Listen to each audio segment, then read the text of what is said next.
No, I'm a very serious individual. Dr. Poo-Poo Head. Your Highness, Your Majesty. Your Majesty. That's a good one. Oh, Captain, my Captain. Well, this is fun. This is what you guys did for, right? You guys write things? Oh my goodness. I'm gonna do. Did you write your real name? Poopy face. Oh, thanks. That's fine. You said Dr. Poo-Poo Head. So Right. I'm Poo-Poo McGillicuddy. Well, thank you guys so much for coming to FanX. Thank you. So happy to have you here. My big question, as someone who grew up playing a lot of video games, did you grow up playing any video games that have really just stuck with you and you just like have fond memories playing? No. You're never. Next question. No, yes, oh my gosh, yes. Kid of the 80s. Astro Smash, I had in television. Yeah, man, it's like, we literally, I played Pong. Yeah, literally played Pong. Yeah. I grew up, yeah. I heard like the old Nintendo. I was the oldest, so no matter what, my dad was gonna like make me do all the things with him, and we had like the running pad on the floor and the duck hunter and the. Oh yeah. Yeah, and then my parents at one point got a Suburban, which was super tricked out and interesting. But we had a Nintendo 64 in it, so every kid wanted to like be picked up in our car from school because we would play Mario Kart in our Suburban. Which was real high tech, guys. That's pretty good. Real high tech. Yes. Yeah, same. I had the very first Nintendo system. Pro Wrestling was one of my favorites at the time, and then was it Qbert or something? It was one of those systems I used to play. I remember. I stopped when like Tekken 2 came out, and that was it. I stopped playing video games after that, which was maybe the first PlayStation, I think. And I just got gifted a brand new Xbox recently when I did this game Halo Infinite, and I played about a week and I realized, yeah, that's why I stopped playing games. I'm terrible. I'm absolutely awful. There's always someone better than you. Did you ever have older siblings that were better at your games and you're just like, I don't want to do this? My brother still, he's 2 years older than me and he hasn't stopped. He's like, that's the way of life. Yeah, he plays games constantly. Yeah, I mean, my brother's, so I have lots of siblings, but my one brother is 7 years younger than me, and just, I don't even understand. He works with computers. Like, that's what he does, is he works in tech and fixes and builds his own gaming computers, and every year for Christmas asks me for some part, component to build like giant gaming computers, so that's way over my head. And he will play Apex sometimes, but it freaks him out when he has to like hear versions of my voice, so. Yelling at him, you know. I'm the youngest by 7 years, so I only had older siblings, and they were always just punishing me in games. It's really deeply unfair now that I think about it. It's like a 7-year age gap, it's a whole other level of experience. It's not fair. It really humbles you. Yes, but also Apex was like, the minute I got Apex, when that came out, that was the game for me, that like you, Nicholas, that it was like, I fired it up, and it was like, I died within about 8 seconds of like my first game, and I was like, well, something must be wrong. So I fired up the next game, like, I lasted 12 seconds, and then it was like, and I literally was the old guy from Shawshank, who like gets out of prison, and he's like, you know, he wants to go back, because he's like, the world went and got itself in a big dang hurry. Like, that was me playing like, why am I not good at this game? Like, yeah, it was so fast. Did you guys either of you guys go to EA Play when they had that thing? Okay, yeah, some of us, I don't know who all, I can't remember who all was there, but they made us play. They put us kind of in the hot seat and filmed us playing. Yeah. And I had no clue what I was doing, and you know, just dying, getting shot left and right. I'm like, which how do I aim? You know, I'm like, but yeah, it was terrible. I died in about like 10, 20 seconds maybe or something like that. I wish I could play as good as you guys, I really do. Yeah. Did you play with Chris and Johnny like when they do their like streams or something like that? Any of you guys? Did you guys? I never. It was early on, I've never been invited. No, well. That's because I died. I may have ruined it for everybody because they would invite me, like, so Chris Edgley, Johnny Young, voices of both Crypto and Pathfinder, right? So they would do streams and stuff like that, and they would ask me to come on, and it was like, I was literally just like running in circles in the corner and like shooting into the air, and then like the match would end and they go, hey, check it out, 0 damage dealt.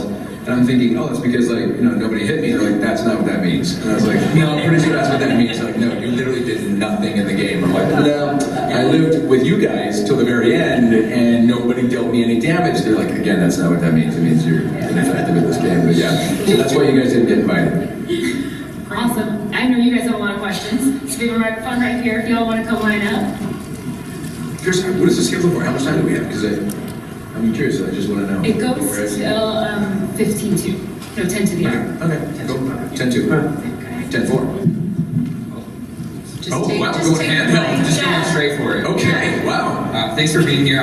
This is like the highlight for me, but I appreciate you guys being here. Oh my gosh. One of my favorite things with the voice acting in general and Apex, I'm sure with a lot of us, is how the characters interact. So is there like a conversational exchange in game that is your favorite? And if not, maybe just your favorite line in general.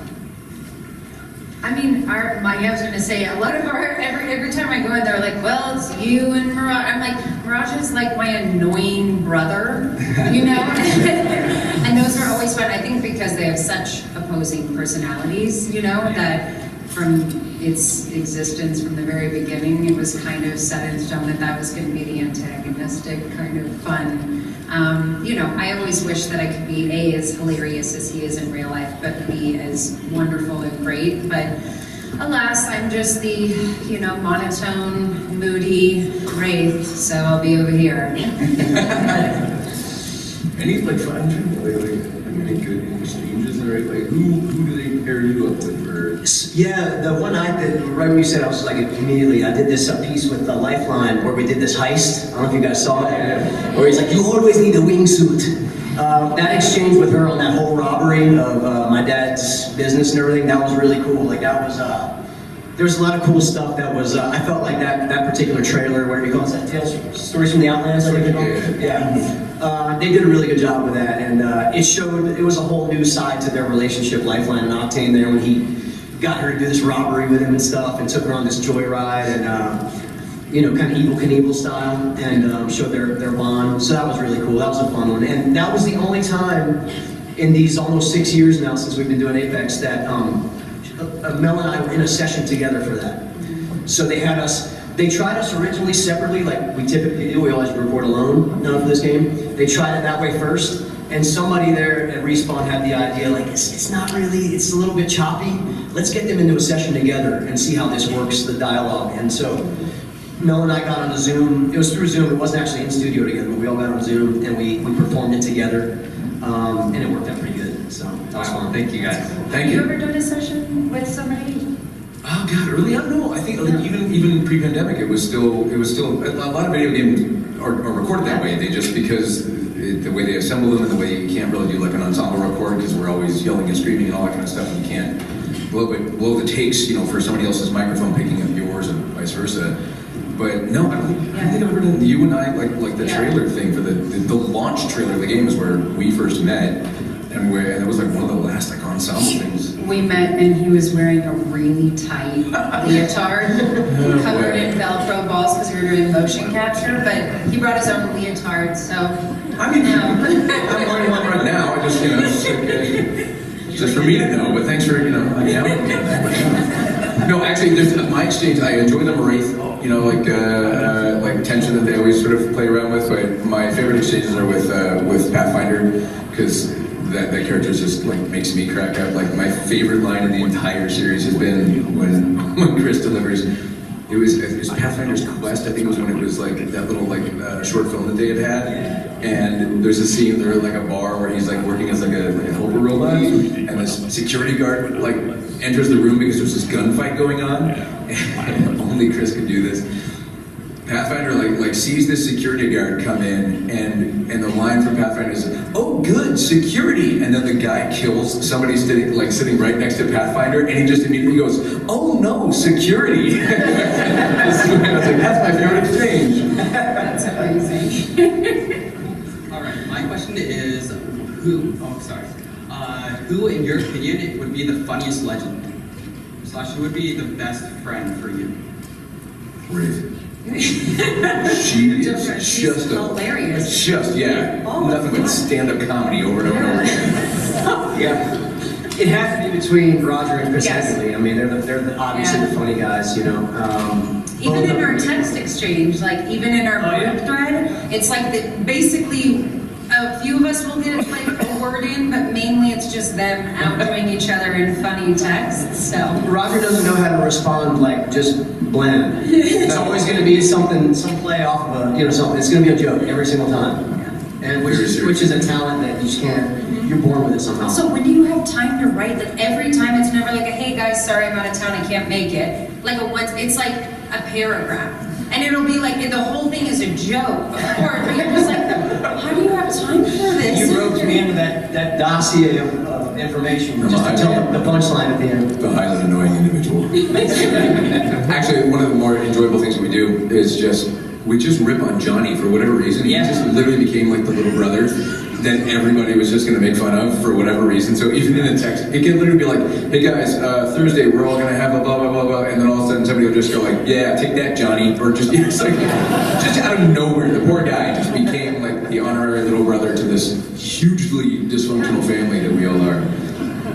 Actually, like in full disclosure, like very early on, we literally would get on, like at the pandemic, at the onset, we would get on and do Zoom calls as a cast, and we would just crack up going, we're literally doing the thing that I think a lot of fandoms assume that like casts do, but we literally were doing it. We would all just go, you guys want to get together and like have a cocktail and like, on like Friday night? It was like, and literally a whole bunch of us just on Zoom as the cast of Apex, just enjoying each other's company, and it's rare. really crazy the parallel to think that like the game came out during the pandemic, right? And the way that it like brought community and people together, but it really did that for us. It was like, and none of us had all really known each other that well, but here we had this thing that was bringing people together, and we're like, well shit, let's get on a Zoom and like all hang out, because we can't in real life. So it was really cool. Yeah, that was, I'll never forget those. That was such an awkward time, but we had this energy together, and it was like, yeah, it made it feel like we were truly like this kind of like distant family. It was really cool.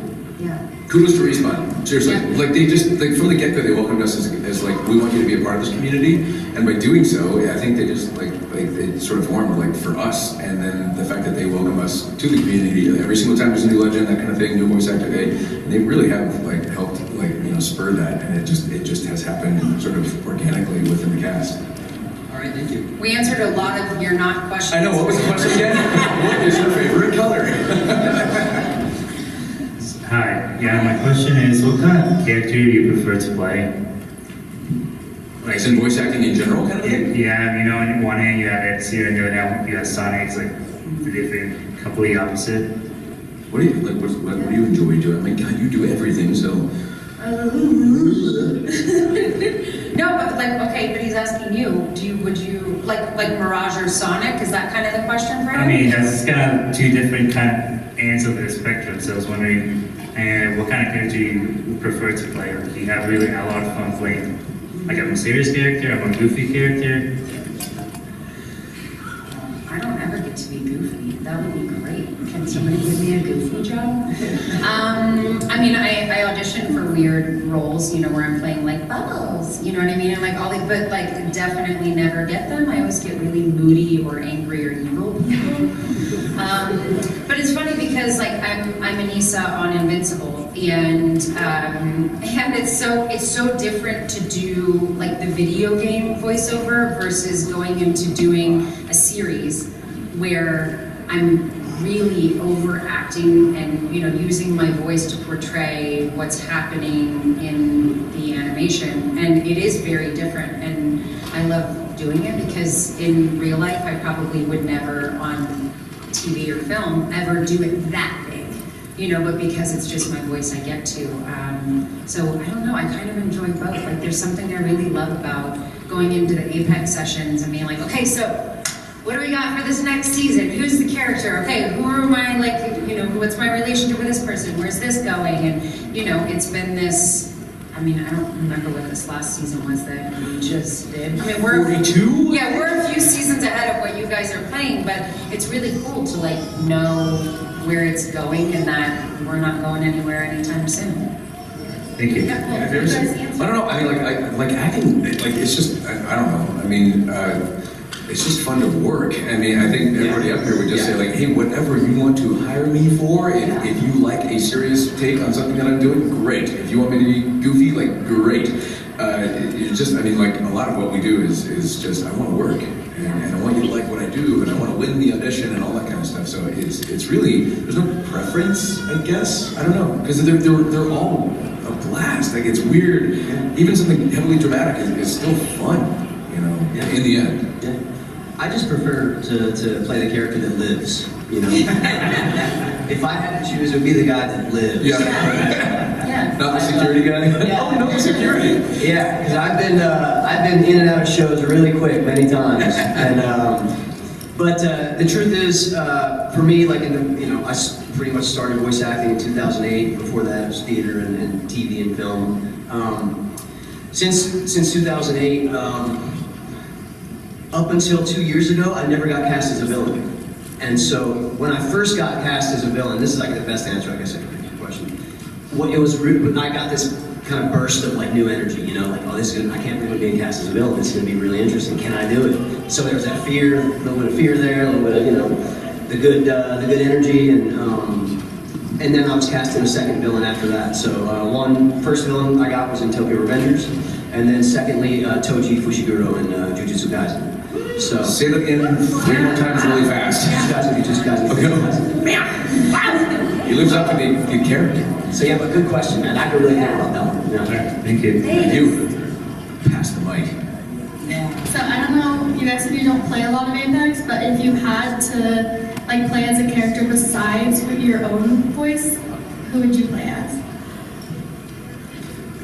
I like Horizon, but that's because I'm obsessed with space. I have like an astronaut on my back, and you know, it's like such a great story. I like the story of her character.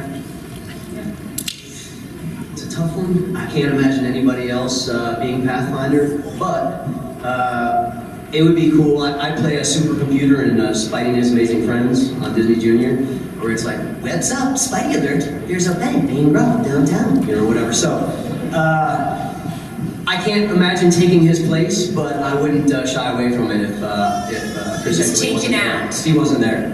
We're both gonna feel like team up and take him out, because I would love to, yeah, Pathfinder. Just a fun character. Yeah. Thank you guys. Thank you. This one goes to all of you, but if you could come up with your own line and it gets put in the game, what would it be? Dr. Boo Boo Head. To the rescue. Yes, exactly. Squire the Third. No, Dr. Boo Boo Head. Oh my god. Seriously. I mean, there's a couple of times that we'll be in sessions and something, I don't know, it's like, I feel like maybe it's more like this, you know, and we'll kind of get to write or come up with a response, or they obviously have scripts for us, but at this point, I think that they also trust us to know a little bit about our characters, so there's been a few that I've been able to help with. There's a supporter of ours that is an animator, and she meets us here many times and catches us in the back when we're together coming off a panel or something. A number of times it was like a big group of us, and we'll just kind of improvise some crazy, weird. Yeah. Usually start it off, and She'll give us she'll be like, okay, you guys are all in a coffee shop, go. yeah. And we're like, Yeah. I'm like, all right, Roger, Yeah. take us home. Man. Oh, great, thanks. Can I get a 3-shot double latte kids camp, but in like an 8-ounce cup, and if you get little sprinkles or something, sort of. And also we're just, it's not so creamy, right? That's her handle. And then Octane will be like, hey, triple espresso, please, because I need more energy, you know, whatever. And then we just keep going, and then she animates it and ends up, I'm always going, that was terrible. And then she finishes it exactly good somehow, because of Roger usually. But No, because of Wraith. oh yes, definitely. And she like, just, It moves. yeah. But so yeah, there's some stuff out there. If you look around, there's some stuff that we've actually written ourselves that's out there. Do you remember the name of that? Not so creamy. I think she goes by Not So Creamy. I think it's Yeah, on Instagram. Yes, You'll Not see So some stuff Creamy, which about sounds, yeah. So- Be very careful how you Google Not So Creamy. Just want to say. Okay. Yes, I want to be very careful in how we do that, but I think her user handle, that's how you know I'm old. Her user handle on the video machine is, I think, Not So Creamy. Thank you She's for the great. question. I have one simple question. Do you know the hit game Among Us? Yeah, we The coffee humor should have landed just now, right? Thank you. All of a sudden. What was the question? Sorry. Among Us, the game. Among Us. Yes. Didn't we all play together? You weren't- Oh, you guys. Wasn't invited again? I did not. No, I wasn't. No, look, I didn't. Yeah, it's okay. Every now and then. You know, it was a Am I Johnny still on the deal. group It was a chat? Johnny deal. I'm confused. In everybody's defense, you work a ton, and she is like gone. But I still like to know what you guys are doing. Don't like take me out. You're like, well, she moved to New York, so. I think that honestly, I think it's usually what ends up happening. And also, make it like you get irritated. You go, I would have been doing that with you. Like, oh, we just assumed you were like literally working. Well, like somebody just FaceTimed me and put me on like the Okay, table. there we go. We could have I been didn't. Did you guys all play the games? Yeah, it was a big group of us that were all. That was again early on in the pandemic, I guess, and somebody organized it. It was mainly a Johnny thing, from what I understand, but I do remember like Allegra being in on it, Yeah. me being in on it, me. I didn't know what I was doing. I was at Johnny's house, and Yeah. letting him kind of handle it, and but it was fun. It was like a scary game. Yeah. Oh, okay. Deception, right? Yeah, who From like weird little marshmallow astronaut characters. Yeah. Right? That's basically it. But yet scary. Yeah. It was a good game. It was fun. So first, I would like to go to Roger. Big fan of Ezio, is my favorite assassin. Thank you. I would have worn my cosplay, but How dare you? You're dead to me. Get out. No, come on. No, we're not here to mess around. Okay, man? Like, My cousin kind of like threw all the stuff like in random places, so I can. it's all good. No, blame your cousin. I believe you. Yeah. That's Yeah. fine. That's cool. Your cousin. Okay, sure. Yeah, my cousin. Yeah. But my question is, out of all the characters you guys voice acted, what was your favorite like craziest line to say? We're in the hot seat, like with every question. Yeah. Like, favorite or craziest? Like favorite, like craziest one. Favorite craziest. It's not favorite or crazy. It's favorite is Favorite craziest. We'll go with the craziest line you have to say. Or just the one you felt sounded natural. Yeah. I so literally this goes back to a game called Blazing Angels, and it's literally like this goes back to probably 2007, and it was literally one of the like most awkward things. It was an exchange with a writer and a director, and I was like, we get to the next line, and it's an airplane flying game, and I've answered this before, but it's an airplane flying game where you are the airplane, you're the pilot, you're never seen, you just hear this, and you're always sending out calls like, hey, where's our next mission? There's all these like pre-programmed things. So the script was a lot of that kind of stuff, or hey, I've got a bogey on my tail, somebody, all that stuff. And then we get to this one line, and this is literally what the line read, and I looked at it, and I stopped, and I said, are you sure? To the director, and I think German was his first language, and he says, yes, this is fine. And I'm like, okay, let me read it for you exactly as it's written. Somebody get this guy off my rear, I can't take this pounding much longer. And I'm like, I understand from a flying perspective, this person is an enemy, and they're behind me, and they're shooting me. But that is, I swear to you, I am not lying. It is literally what the line was. I don't think it made it into the final game. You can Google Blazing Angels and see if that's actually out there, but it was that. And that was my favorite, craziest line that I hope Don't not search made the it. internet for that line. No. Or that line. Definitely do that and not so creamy. Don't do that. So the nameless panel is things to not look up on the internet. Yeah, I can't follow that up at all. No, that's the best. Yeah, okay. Good answer. Thank you. Well, that's Sorry. Out of all the Heirlooms, which one do you think is better? What is Rate's Heirloom? I don't know. What is it? Do you know that? my what's it called? Kuna. Okay, It's like a that's right. knife. Yeah. But that's the only one I have, right? Yeah. It's right there. Hold it up in the Oh, sky. yeah. Yeah, the I classic. remember we had to do like a voiceover for this one where she was like showing it in the game, and then like a fly or something lands on it. She's like, and like blows up. I don't know if it ever made it in the game, but like it was like this moment. And they were like, well, can you just do some like sounds for it? I was like blowing the fly off. Like, what do you want? Like they'll have like these one things where they're like, we're gonna have Wraith music playing, but like Wraith doesn't really dance. So like, what do you want? And I'm like, and then like I always do the thing that's so against Wraith. Yeah.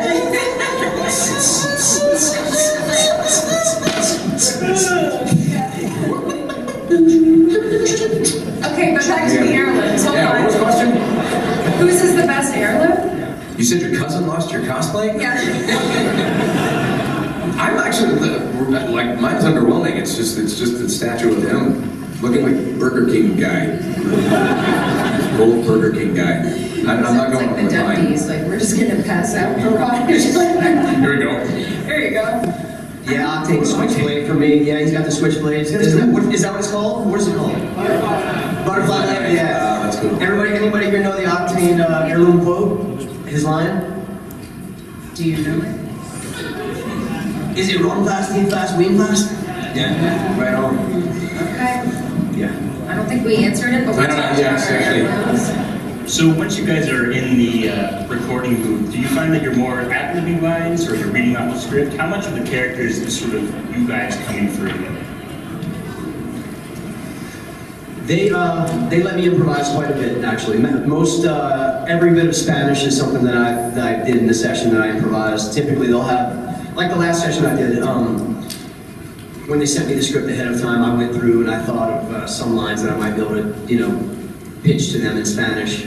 And usually, I find out they end up in game. So they're really cool with that. They've been cool since the beginning. A lot of the early stuff with Octane, when he was making these like whippa and ole and all that stuff, I threw in the game and they let me do it. So that's been really fun because I know every session that I go into, I can kind of come to them with some things that I have in mind, and they're just like, okay, what does that mean? Okay, someone's writing it down, they're translating. Okay, yeah. And then I'm like, they're probably not going to use that because some of the stuff I put in the game was a little bit, almost could have been a curse word or whatever, it's kind of right at the edge, and then I find out I made it in the game. So yeah, they've been good in that aspect. It's been fun. I mean, there's not as much room for Wraith to play, I guess. It's not as wild and crazy fun character like these two. But yeah, I mean, there's times, like I said, that I'll pitch something because it just doesn't. It sounds like she has too much emotion. I'm all of a sudden like, Wraith doesn't have feelings, guys. Come on. But other than that, they give us a script and we have writers who are there and they'll approve if we have changes or really, okay, let's try one my way and you can do that. And so it feels really collaborative stuff. Yeah, they've been that way since day one. It was really and it's so rare. It really is kind of rare that a production company wants to get actors together and say hey, we want to explore this character with you as an actor and see what you think and that kind of thing. And they've been that way since day one. So there's a lot of everybody gets to kind of play around. I know that I have yet to hear from any actor that hasn't said they let us kind of take this on. I know Elle talked a lot about with Horizon getting to do certain things that were very Scottish. Yeah. That they just wouldn't know, but because she's Scottish, they would let her play around with a lot of those kinds of lines, and it's they've been that way from Jump Street. So it's just been a lot of these little ad libs and things that we get to pepper in. That's just them letting us kind of develop these characters together, which is again super rare. They're just a blast to work for that very reason. We get to go in and play. You get to discover these things, and that they're open to it is super rare. Awesome, thank you. Thank you. Thanks. My question is, what's your favorite voice line? Say that again. Couldn't hear you. What's your favorite voice line with another legend? I mean, oh, good security, oh no security for me. I love that line. Or your character talking to another character. When we did the mocap thing was the first time that I did oh gosh, what's the really huge guy? Leviathan, what is it? What is it? No. Gas Daddy? No, Gibraltar. Yes, thank you. Gibraltar. And I'm like, oh my god, there's so many.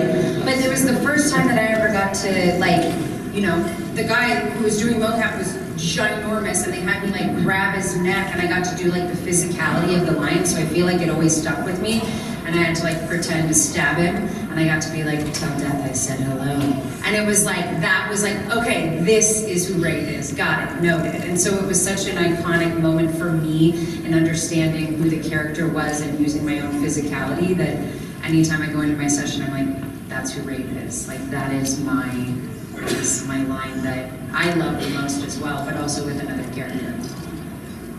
Is that the question? Yeah. And like, yeah, because like, I mean, you Align got with bamboozled. I mean, if that's what it is, like, Yeah. all I gotta do is say that once, and I'm like, oh yeah, that's right, there's the character. Yeah. There's the guy, yeah. For me, the first one I guess that comes to mind is with Lifeline, where she's like, Silva, why do you need the wingsuit? Or something like that. I'm like, you always need a wingsuit. That was probably That or, yes, without a doubt at this point too, I'm going with Mela and go like Mozambique over here. Like, it's just like, that's like, it lives in my brain, non-stop. Thank you. So you guys have, you've been a lot of different, not real people before. And when you're playing new people or longer characters, do you ever feel like you're slipping back into old ones? Like have you ever felt like you're slipping too far into Chris Redfield or Batman? Or when you're Becca, do you feel like Wraith, too much Wraith, or like a supercomputer when you're trying to be Octane? good question. Yeah. There are some characters that, you're vocally, you're in the same timbre, and, it's more of an energy shift and a personality shift than worrying about manipulating your voice in some different way. So there are times where that happens, and you're sitting there going like, people are going to say I sound like so-and-so, But the truth is, when you're doing, like Roger, 785 roles, sometimes you're going to sound like Roger, Be a different character, he's got a different personality possibly, different traits, but there's sometimes where I've had those roles where I'm like, man, I know I'm gonna sound like me again, but the personality's completely different, so you can't really worry about those things, honestly. Yeah, I think that you have like your own individuality that you bring to everything that, if anybody really looks, they could say, oh, this feels the same, but, whether you're on TV or voice or whatever that it might be, but I think I always try to find a backstory. Like, I created Wraith's backstory before I ever even knew Wraith. Her name was Geist when I auditioned. And they gave me like these little snippets, and I always do this thing where whether I'm doing voice, whether I'm doing on-camera, theater, whatever, I create backstory. And it's different for every single person because it informs where the person comes from. It informs their history, so therefore it's going to inform everything about them, how they stand, walk, talk, live, breathe, eat. So I'd like to believe that there's nuances, but of course I'm still the one doing it, so there's going to be similarities anybody can find if they want. Yeah, the human voice, like vocal fingerprint kind of thing, it's always going to have little textures and things that are identifiable. I think Bob Bergen, who's an incredible voice actor, was literally the first class that I ever took in animation voice acting was from Bob. And I think he said something along the lines of we either share, we borrow voice, like we share the voice, but we create character every single time, and we are always cognizant of that. There's been plenty of times I've done things where I have to tell a production, like, what you're wanting me to do is a little too close to something else. Let's try something a little bit different and see if we can, because you're gonna get the feedback on the interwebs from everybody kind of going like, this sounds like Sonic, or it sounds like Batman, or that kind of thing. So we try to tweak that. And my first interpretation of Mirage was like, you got bamboozled, and they're like, no, it's not gonna work. It sounds too much like Batman. Thank you. Thank you. You look amazing. Thank you. Yeah. Thank you. Out of all the characters in Apex, which legend would your legends that you voice would you want them to be friends with? Definitely not Revenant. Yeah, pass. Yeah, just no fun at parties. Nessie. Yeah. Pounds of Nessie, just, I keep trying to pitch to them. I'm like, can Wraith have like an alternate ego whose name is Brittany, and she has a white Maltese, so that I can have like a white Maltese that goes along with Wraith? I'm like, I try to pitch these things that are totally opposite, and they're like, no. I'm like, but she gets a Nessie. I want a white Maltese. Come on. I think Lifeline, just because I love Mela. Mela's kind of like a bit of the glue of our little family too, but also just fun and crazy. Yeah. I'd say the OG cast technically would be good friends, minus maybe Gas Daddy. But the OG cast, there's a special thing about I'm technically season 1. These guys are season 0, but I've always felt like I was kind of part of the OG cast somehow. You know, in the beginning, you don't even think of these things, but I've thought about it later for sure, because you don't know if this game's gonna fly, first of all, at that time. You don't know how great it's gonna do, if it's gonna, like, you know, take a nosedive really quickly. It was a weird time when the game was released. But in hindsight now, kind of feeling like you're part of that OG cast is like a really special feeling. So when I think of Apex Legends, and I'd say that there's kind of a certain bond there with those OGs, you know, and so I want that to be my friend group for sure. Mine's Gas Daddy. Yeah, Gas Daddy. Just can't take him anywhere. Go to dinner. Here we go again. Boo-boo McGillicuddy, yes, and Dr. Boo-Boo Bed. Hi. So my question is, do you guys ever wish that you could have played a different legend? Like, been a voice for a different character? Damn, I got screwed. Never wanted Octane. No, that's crazy. No, I can't. No. I feel like wherever we landed was exactly where, I mean, for me, where I was supposed to be. I mean, there's cool other characters, but I also couldn't imagine playing them because I love the people who play them and think they're perfect. Right. Yeah. It's crazy being on the receiving end of that too. You're just kind of like, oh yeah, this just works, you know, and it's a blast. Like seriously, the sessions are a blast. It's just a very fun game to be a part of. So yeah, the idea of being like, wow, something better is out there. No, it's too much fun. Yeah. I have felt that in other shows though, where I got killed. Oh yeah. You know it's bad when you're like number 4 or something, you're like, oh, I'm dead. And it's just like, there's no way, this isn't gonna be a spin-off. Yeah. Militia member number 4. Like, yep, I'm gonna die. Hi. Okay, I walked in a little late, so I'm not sure if this has been covered or not yet. I apologize. This is for you, Roger. What's been your favorite game to do with Sonic in? Whoops, say that again, slower. Please. What's been your favorite game to do with Sonic in? Oh gosh, I don't know. Toss up between Generations and Colors. Cool. Yeah. Enjoy your future, it's gonna be great. You're at the Apex Legends panel. Gas Daddy. How about that? Is that so kind of bring it back full circle?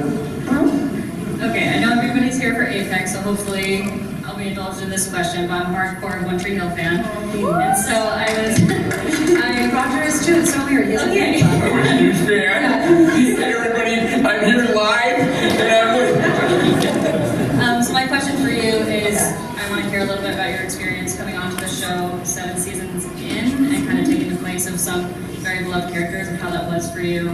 Yeah. Overwhelming. It was my first television series, so that was already kind of in and of itself overwhelming, but then you had like this established show that had a huge fan following.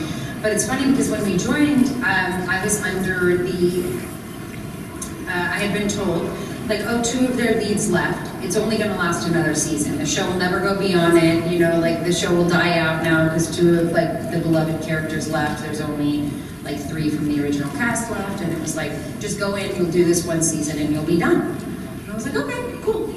And you know, I joined it. I'd never watched an episode. Me and the guy who ended up playing my love interest, like binge watched some of the last season.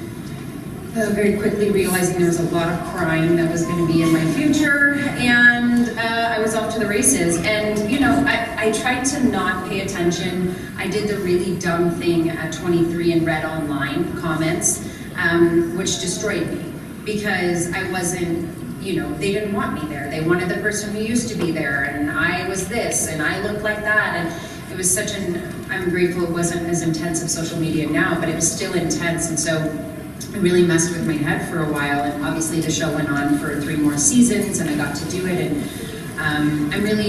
I'm grateful for that experience, but it took a pounding in the rear to bring it all right back around. And to like make light of something that was not so light. It was an eye-opening thing, and now being 39, I would like to believe that I would protect people from the experience that I had there. But yeah, I am grateful that we still have friendships amongst the cast, and that there's such a huge fan base for the show. Well, you're wonderful. Thank you so much. You're so sweet. I appreciate that. Thanks. This is for all 3 of you. What would you recommend for someone who wants to get onto the voice acting field to do? Yeah, can you please tell me, because I am still trying to build up my resume, so can you let me know how do we, I mean, how do we do that? this question, here's the thing. Everyone here is going to have a completely different answer. And anything, for me, it's based on 20 years ago. First, put it on a really thin CD-ROM disc. It's like, that's not going to help you out. No, I don't know. Acting is acting is acting is acting. It's like you study the craft, you stay dedicated, passionate, curious, keep just trying to fall forward, stop obsessing over where you're not, be proud and accepting of where you are, but try to keep going, that kind of thing. I don't know, what do you guys like? When you have to really, my mom would always say to me, nobody in my family does anything in this industry. And my mom would always say to me, I don't know how you do this. There was a time when I got off of One Tree Hill, I went on 96 auditions. That doesn't mean I walked into an office 96 times. It means I auditioned, I would go in, then I'd meet with producers, then I was testing at this level, and then I would have contracts, and I wouldn't be the girl that was chosen. And it was over 96 times I wasn't the right person for the role.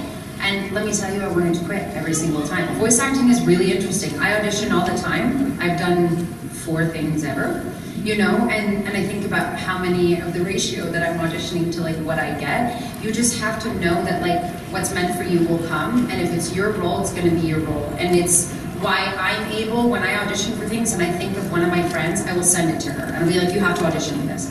She's like, why? I'd be going up against you. I'm like, yes, but if it's yours, it's gonna be yours. And I want somebody to get this, and this is amazing. So it's hard. It's not an easy thing if you think about going and putting in 96, applications for jobs, and all of them are a no. And I'm packing up and moving to another planet. But I think you have to have thick skin, but you also have to know it's passionately what you want to do with every fiber of your being. Yeah, commit fully. And your confidence comes from your training, for sure, from knowing that you put in the work. Not just theater is where I started. I recommend that to everybody, for sure. But not just that, you gotta do your homework, watching things, paying attention to performances, watch a good spectrum of shows, not just anime, watch other American, animated series, watch the things that you want to be a part of, listen to performances, do all your homework, commit fully, commit fully. And then, the specifics of it, how to get in, how to get agents and all that, that'll all come about on your journey. You'll figure all those things out as you go. But, yeah, if you can decide to commit fully in the beginning, I was listening to Shantel and agreeing with everything she said, but I remember, early in my career, 3, 4, 5, 6 years in, relatives, my dad, people going man, just come on home, still broke. Come on home, man, you ready to get out of there? And in my head, I knew I had the training. I knew I was committed fully. So no matter what anybody said, I was like, I'm not going on, I'm on my way. And so when you have that in your mental, that you're on your way and you're gonna find your way and something will crack, something will come through, it just will. It will. Thank you. Yeah. Hi. So first of all, thank you all for coming today. It's always a lot of fun to see what people like and get to meet at FanX. My question, of course, is directed to, of course, Roderick Smith. Of course. Why of course? That's fine. I'm sorry. Is it of course? I've known you, of course, for a long time. It's just I've known you for a lot of the games I've played, especially your time Assassin's Creed. But of course, when it came to Batman, what was it like to embrace that role for the first time? I don't know if that question's been asked, but when you got cast as the character for Arc Origins, of course, what was that like? A little bit terrifying at first? Of course. Yeah. I mean, of course. No, of course. Literally, as I'm making a joke, but no. To give you some insight, I texted Troy when I found out that he had been cast as the Joker, and I was like, dude, we got this. And then it was literally, dude, we got this. Because so much of what we do, I call it, you birth a vocal baby, and then you hand that baby over to somebody else, and they determine if that baby is ugly or tall or short or whatever. Because there's so much that we get a limited amount of control over what we do. We deliver our lines, and then we just hope that it goes into the game or the animated series in a way that's animated well, or sometimes they can adjust the timing of things. And when you know that you're doing a legacy character that has been established by other actors, let alone for what they were attempting with what Kevin and Mark had established and the voices that we grew up on, with Batman the Animated Series and all the previous games, it was kind of like, oh man, we got this. This could go so many ways. And what we just hoped was that it was like we're honoring what those two folks had done to establish these iconic characters in that sort of realm, and thankfully it worked. But no, it's nerve-wracking, it's exhilarating, it's an honor, and then it's also just like frightening at the same time. It's like any gig you get. All of us. It's like all of a sudden you're kind of like, man, I hope I do well. I hope I execute for my director, for the writers and the producers, and it was no different for that. But it's when pretty there's much history and anything to compare to, that's always the hardest, right? Because when you have something to compare to, and you're stepping into, like you said, an iconic role, you're like, oh God, but it's me. It's not me trying to be that person. It's now just me. But you know what fans of it will do is compare. And, you know. And there's, like I said, there's so much that these decisions get made by people that you don't even meet half the time in the way that what they're hoping to do, and it's, the job is, I show up to this day, even with characters that we've done for a long time, I'm gonna show up to Respawn, and I'm not gonna go like, I know what I'm doing, because for all I know, they might want to do something different with Mirage someday, or this one we're gonna go with a different tone, or here's why, and that's the job, and so a lot of it is like, you just go, here's the vocal baby, like, I hope it's not too ugly, or if it's ugly, let's make it intentionally ugly, that kind of thing. So it's a lot of that. Well, thank you very much. Thank you. And thank you for your roles. Oh, thank you, of course. What would it cost to run you guys to get Respawn to make a Titanfall 3? Oh, man. We didn't continue. I mean, we couldn't do it, yeah. No. I wish. I thought for sure that's what was going on. Yeah, it was on its way. Yeah, on its way. She and I showed up to literally to record, like to do the mocap for something we had no clue what we were working on. It was like, it was so secretive because they were just gonna like, what's the term for it when they just drop it all at once? What's it called? Shadow drop or something like that? Is it called shadow drop? Look at me, I know all your newfangled terms, you kids. But yeah, no, we were literally, like, she and I were having lunch, like, in the I'm like, what are we doing? Yeah, I don't know. Like, what? And talking to, like, one of the creative directors who's like, yeah, we're gonna literally release this. No announcement, no nothing, free to play all in one day. The trailer, the game, and everything, like, free to play all in one day. And I was like sitting there eating, going, good luck with that. I was just like, that's not gonna work, here we are. Yeah. So I would love to bribe them to do that because I think we'd all love a Titanfall. But I mean, I also think that they really do listen to you guys. You know what I mean? Like feedback you give on, the game. Obviously, they have their own plans, but if you want it, speak about it. Speak it into existence. Instead of fix SBML, right? Yeah, fix SBML. Let's just get it on that one, right? Hi. Hello. So Happy birthday, by the way. Yes. Happy birthday! I forgot this was on here. So. Thank you. So a bit of an odd question. So let's say there's a collab or just the legends get transported to the Sonic universe. What kind of animal would they be? With the assumption that you know everything about the Sonic universe, go! What kind of animal would you be in the Sonic universe? If the legends got transported into the Sonic universe, what for all of us, Roger. Yeah, this is on you. We'd all be Nessies. In the Sonic Nessies. Oh, you can be more creative. What's that? You gotta be more creative. I don't have to. You're not the boss of me. It's your birthday, but still, come on. I don't get all bossy on a birthday. How about this? This is the safest answer that we get to give. Gosh, I don't know. What would you do?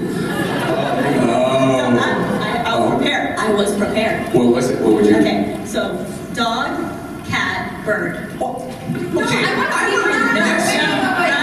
to be like a honey badger. Literally, monosyllabic answers to animals. Dog, cat, bird, done. I'm sitting here thinking, and I'm like, I want to be like, don't they say like honey badgers or like real like right? That's what I want to be. I want to be a honey badger. Way more creative than dog, cat, or bird. I want Ray to have some S up because there's kids in here. Yes, exactly. So have some S up, and I'll be a honey badger. Yes. Okay, honey badger, fine, good. What are you in a tiger? Definitely like I don't know, like a white tiger, like a Bengal or something. Oh You're yeah. a bird, though. She said. You said tiger. You can be tiger. You can be honey badger. What about you? Mitochondria. An axolotl. Thank you. Exactly. Water bear. I'd be a water bear. Manatee. Whatever that. What about a manatee? just floating, just constantly slow. Snake button feels more appropriate, but yeah. No, I went with Nessie, and you criticized me and went with Dog Cat and Bird. Next question. Happy birthday. Happy birthday. Happy birthday. Happy birthday. We are actually out of time. No. Hey, we'll be really quick. What if we say it really quick? Okay, ask the question. Rapid fire. Speed round. 3, go for it. What is your favorite character from the game, from a cultural, stylistic, whatever level? This is not the best answer. Don't know what you do. And why is it Bloodhound? No, good answer. Oh, then it's Bloodhound. Bloodhound. Nice job. Next question. We can do this. Next question. We can do this. Speed round. This is for Roger. Okay. No, next question. Okay, go. Fast. How was it like sabotaging the Game Awards? Oh, that was amazing. One of the craziest. It was live. It was, and most people don't know that we did that live. I was literally live, digital puppetry, live, interacting with Jeff Keighley. It was the scariest moment of my life, but amazing. It was the best. Next question. Great question. Thank you. Is Respawn treating you guys well? Oh. Yes. Amazing. Yes. I can tell by your answers, but it's just. He's like blink twice if they're not. Exactly. We love working for Respawn. So that's all we want as fans. No, Respawn's the best. We're so happy. Thank you all for being a Thank you guys.